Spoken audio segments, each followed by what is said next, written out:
Hi everyone, I'm Tom, WA2IVD. Welcome to HamCuredSmoke. If you've been following along in the IC 7300 series, first of all, thank you, and I hope you've been finding it useful. I've received some very nice comments, some questions, and some suggestions from some of you, and I do plan to incorporate some of those into future episodes. I will be plowing through the rest of the manual, and we will get that finished, but for today, I wanted to do something a little bit different. I wanted to talk about public service, emergency communications, and Elmers.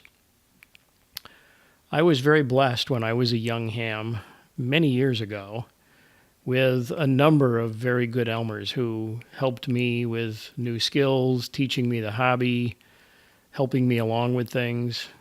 If you're new to ham radio, an Elmer is basically a mentor, and they teach you the hobby, help you with studying for tests, help you build antennas, and often even loan you equipment and parts and antennas for things that you're trying to build or trying to do.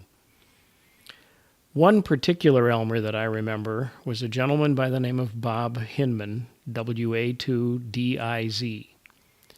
Bob worked for the local emergency services office at the county where I grew up. One of the things that Bob did was frequently, at the end of our club meetings, Bob would read an inspiring story or poem about something to do with ham radio. One story in particular that I remember was called The Communicator. And this was the story about a new enthusiastic ham who wanted to do emergency communications and help out and got a little bit disillusioned with some of the mundaneness of some of the assignments that you can get. I found the story particularly moving and particularly inspiring. When Bob read the story, he said the author was unknown. I've looked over the years to see if I could find a hard copy of the story or find it on the internet somewhere, and I've never been able to find it. So I've done my best to duplicate the story from memory. I'm sure I don't have it all completely right, but I've gotten it as close as I can remember from what he read at the time. And I thought you might enjoy the story too. So here goes. The Communicator. Author unknown.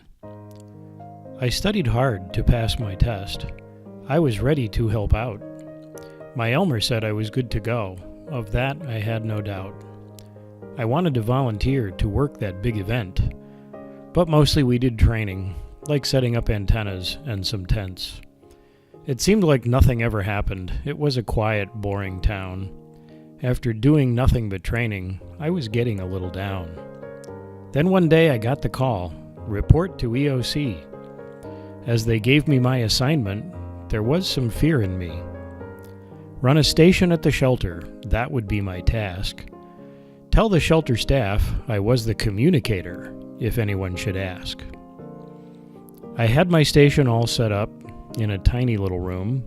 The only company that I had was a dustpan and a broom. I called the net once or twice. I told them everything was okay. I had hoped there might be something more important for me to say. Finally, a man came in. He had a message in his hand. It didn't seem too urgent. There were some words I didn't understand. I called the net and passed the note. I had to spell some words. It seemed so small and minor compared to all the other messages I heard. Soon it was all over. Time to pack my things away. Net Control called and said, "Come to EOC before you end your day." I really didn't want to go. Could I have done something wrong? The only thing that came to mind was that I sat around too long. When I got to the EOC, it was busy everywhere. I wish that my assignment had been here instead of there. A man walked up and shook my hand. He introduced me to his wife. He said the message that I sent had saved their daughter's life.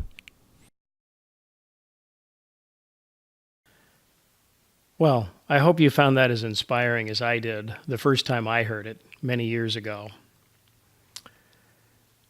The moral of the story is obvious, of course, that no matter how mundane or boring we think the task is, sometimes we just don't know how important some of the things we're doing might be. Certainly, you're not always going to do something that's going to save a life, but you never know when something that you do when you're doing public service or communications might brighten somebody's day or help out the situation more than you realize. Handing a cup of water to a thirsty runner on a 5K run when you're doing communication at an aid station might be more important to that runner than you might know.